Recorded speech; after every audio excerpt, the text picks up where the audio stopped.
అవసరం లేదు, ఇక్కడి నుంచి వెళ్ళిపోయింది. మా ప్రభుత్వాన్ని చెడ్డపతి తీసుకురావద్దండి, మా ప్రభుత్వాన్ని చెడ్డపతి తీసుకురావద్దండి.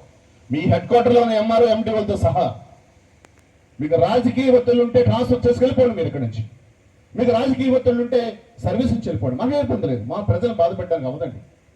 కేవలం 4 షాపులు, మహా అయితే రెంట్ 500, 600, 700, 800 రూపాయలు ఉండే రెంట్లను కుసలపూడి షాపులకు సంబంధించి పోలీసులు యంత్రాంగం, రెవెన్యూ యంత్రాంగం 4 చిన్న షాపుల మీద కుసలపూడి గ్రామంలో అంత గాజు తొలగించుకుంటుందా జనసేన పార్టీ? మీరు వచ్చేస్తుంటే మీరు అలా చూస్తే సినిమా చూడడానికి మీరు ఎవ్వరు రావాలన్నా మమ్మల్ని దాటి వెళ్ళాలి కదా.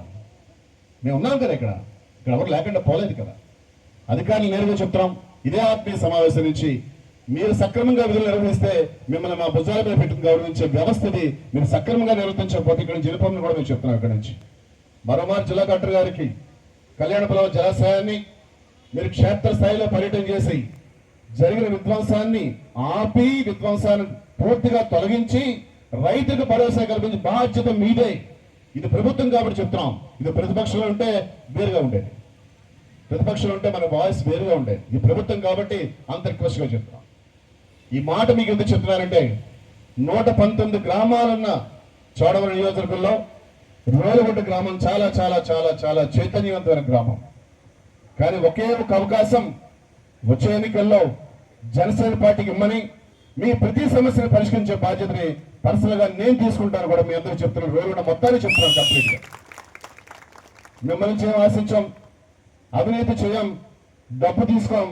ఎవరికి అర్హత ఉందో వాడికే చేస్తాం, పేదవాడికన్నా. కానీ వాడు పెద్దోడు కాబట్టి వాడు అంగన్వాడికి ఇచ్చేద్దాం, పెద్దోడు కాబట్టి డీలర్ షాప్ ఇచ్చేద్దాం, పెద్దోడు కాబట్టి రోడ్డు వాడి ఇంటి ముందు వేసేద్దాం, ఈ పేదోడు తొక్కేద్దాం. మాత్రం జనసేన పార్టీ కాదు, పేదోడు పక్షాన్ని జనసేన పార్టీ ఉంటుంది. రోలుగొండ గ్రామంలో పేదల పక్షాన్ని జనసేన పార్టీ పనిచేస్తుంది.